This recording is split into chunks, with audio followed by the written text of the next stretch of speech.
Short stories, poems, literature, essays, poetry writing যতনো Saiman কবির কবি রবীন্দ্রনাথ ঠাকুর বিশ্বকবি রবীন্দ্রনাথ ঠাকুর ni themani salnarugai information and culture department luachi sakmabai poram romani pandawo koksanan thangi okongnu shaka hastri montre okra professor Dr. Manik Saha আসলে কবিগুরু রবীন্দ্রনাথ ঠাকুরনি থিমানি সালনরোগে information and culture ডিপার্টমেন্টনি লুয়াজি সাকমাবাই রাজখরাগলেনি মুক্তধারা অডিটোরিয়াম অক্লাই জাখা পান্ডা মানজাকা হাসিনি মন্ত্রী অকরা professor doctor Manik Saha information and culture ডিপার্টমেন্টনি সেক্রেটারি পিকে চক্রবর্তী ডাইরেক্টর খবরটি কুমানাথং রক আবাইকিনো আসলে কক্সানানি থাঙ্গে হাসিনি মন্ত্রী অকরা প্রফেসর ডক্টর মানিক সাহা শাখা বেঙ্গল পার্টিশন মুভমেন্টনি জরাব রবীন্দ্রনাথ ঠাকুর চিঙ্গি কালাংমানি রক্ষাবন্ধন ভারতে বাংলাদেশ ন্যাশনাল অ্যান্থেম সিঙ্গি রেখা রবীন্দ্রনাথ ঠাকুর আবাহাইকেন ত্রিপুরা হাস্টেব ওয়াইসনি ফাইকা রবীন্দ্রনাথ ঠাকুর ত্রিপুরাবত বই ফাইকা লিটারারি আবাই হেনিনো দেবতাল বিদাল নাংকমানি কোগলাম শাখা হাস্তিনি মন্ত্রী অকরা প্রফেসর ডক্টর মানিক সাহা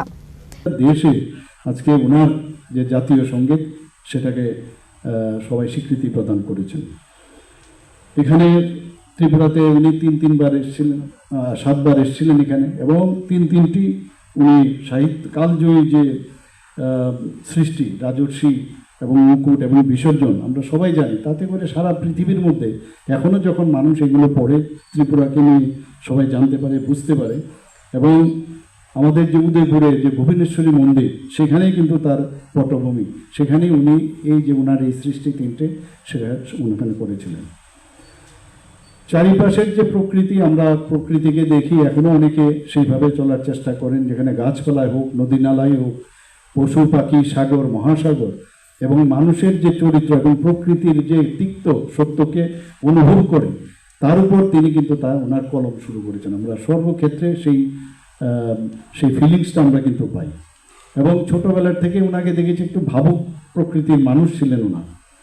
মাত্র 8 বছর বয়সে, ভাবা যায় 8 বছর বয়সে, এখনো আমাদের মনে হয় যে ম্যাচুরিটি কবে আসবে আমাদের, মানে 30 বছর 35 বছর গেলে তারপর মনে হয় now we can start something to write. আর সেই জায়গায় 8 বছর বয়সে উনি কাব্য রচনা শুরু করেন। দেখা গেছে ওনার যে কাব্যগ্রন্থের সংখ্যা প্রায় 52, আমরা সবাই জানি। 13টি উপন্যাস, 95 ছোট গল্প এবং 38টি নাটক উনি রচনা করেছেন। এবং এনার যে নিরবিচ্ছিন্ন যে কাব্য চর্চা, আমরা সেটা এক এক সময় যখন ভাবি, চিন্তা করি, সত্যি অবাক লাগে যে ক্ষণজন্মা মানুষ ভারতবর্ষে এই ধরনের ব্যক্তি আমাদের ভারতবর্ষে জন্মগ্রহণ করেছেন।